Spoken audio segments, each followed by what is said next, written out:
प्यारे बच्चों, कक्षा 12 सामान्य हिंदी में प्रख्यात विचारक, भाषाविद और बहुत ही बड़े लेखक, उच्च कोटि के निबंधकार, जिनका लिखा हुआ पाठ भाषा और आधुनिकता का ये जो पैराग्राफ है बहुत इम्पोर्टेंट है, इसे ध्यान से सुनेंगे।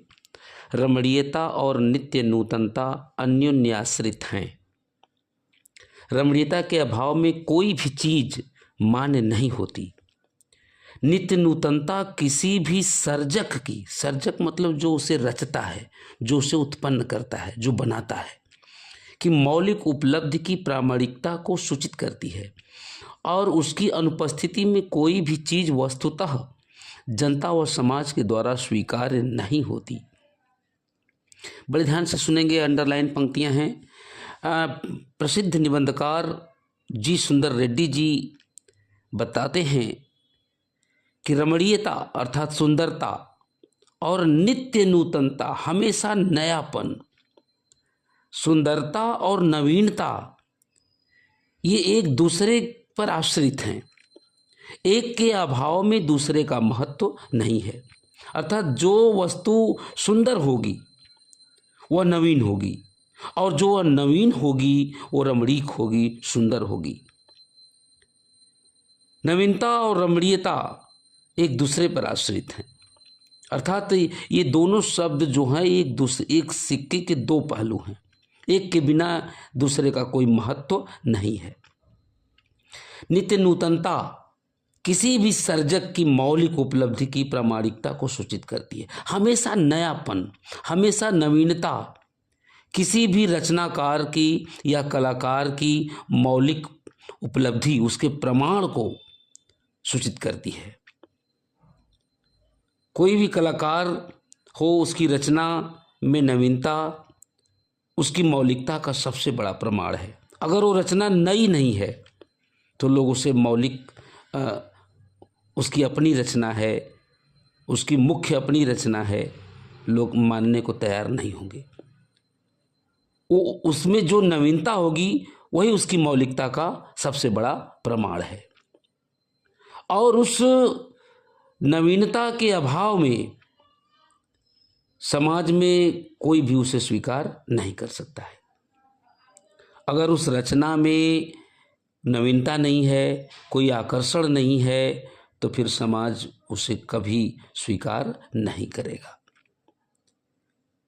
तो इस तरह से आप इसे जो रेखांकित पंक्ति हैं ध्यान से सुनेंगे। सड़ी गली मान्यताओं से जकड़ा हुआ समाज जैसे आगे बढ़ नहीं पाता, वैसे ही पुरानी रीतियों और शैलियों की परंपरागत लीक पर चलने वाली भाषा भी जनचेतना को गति देने में प्रायः असमर्थ ही रह जाती है। लेखक ने यह बताना चाहा है कि सड़ी गली मान्यताओं, पुरानी रीति रिवाज और परंपरा पर चलने वाली जकड़ी हुई जो परंपरा है, उसमें बंधा हुआ जैसे समाज आगे नहीं बढ़ सकता। पुरानी रीतियों नीतियों में जकड़ा हुआ समाज जैसे आगे नहीं बढ़ सकता, उसी तरह पुरानी रीतियों, पुरानी शैलियों, पुराने ढंग पर, पुराने राह चलने वाली जो भाषा है वो हमारे समाज में चेतना का भाव जागृत नहीं कर सकती। वह हमारे समाज को बहुत आगे नहीं ले जा सकती है, क्योंकि भाषा पूरे समस्त युग चेतना को प्रकट करने के लिए, उसको अभिव्यक्त करने के लिए एक सबसे मजबूत माध्यम है। हम भाषा के बिना उससे हम प्रकट नहीं कर सकते। भाषा पूरे दृश्य को, पूरे युग चेतना को बतलाने का एक मजबूत माध्यम है। अब इसमें प्रश्न पर ध्यान देंगे हम। रमणीयता और नित्य नूतनता किस प्रकार अन्योन्याश्रित हैं? तो आप इसको बताएंगे कि रमणीयता और नित्य नूतनता, उसकी सुंदरता, प्रश्न है कि रमणीयता और नित्य नूतनता किस प्रकार एक दूसरे पर आश्रित हैं। तो आपको यह बताना है कि जो वस्तु सुंदर होगी वह नवीन भी होगी। यदि उसमें रमणीयता है अर्थात सुंदरता है तो उसमें नवीनता भी होगी। इसलिए रमणीयता और नित्य नूतनता एक दूसरे पर आश्रित है। आपको यह बताना है कि एक के अभाव में दूसरे का कोई महत्व नहीं है। प्रस्तुत गद्यांश के अनुसार नित्य नूतनता किसे सूचित करती है? लेखक ने बताया है कि नित्य नूतनता किसी भी रचनाकार की मौलिक उपलब्धि की प्रामाणिकता को सूचित करती है। आप यहां से देख लेंगे, उसकी मौलिक उपलब्धि की प्रामाणिकता को सूचित करती है। किसी भी मौलिक साहित्यकार की रचना में कुछ न कुछ नवीनता अवश्य होगी, इस बात को स्पष्ट करती है। कैसी भाषा जनचेतना को गति देने में प्रायः असमर्थ ही रह जाती है।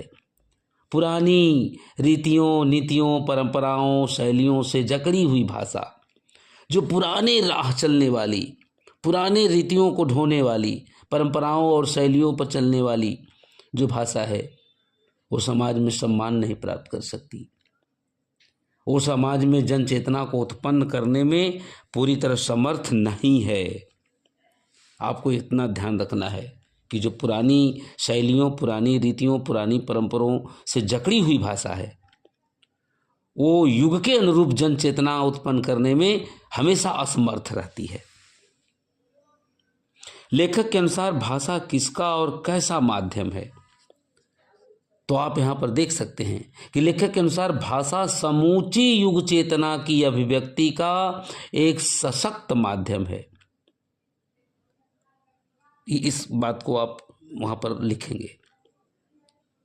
जिसे हम युग चेतना के नाम से जानते हैं, उसको, उस युग चेतना को आगे बढ़ाने का, उसे स्पष्ट भावाभिव्यक्ति दिलाने का जो सबसे मजबूत माध्यम है वह भाषा है। इस तरह से आप बड़े ध्यान से सुनेंगे। इसमें शुद्ध साहित्यिक खड़ी बोली का प्रयोग है, शुद्ध साहित्यिक खड़ी बोली का प्रयोग है। अच्छे से सुन लेंगे, ध्यान से सुन लेंगे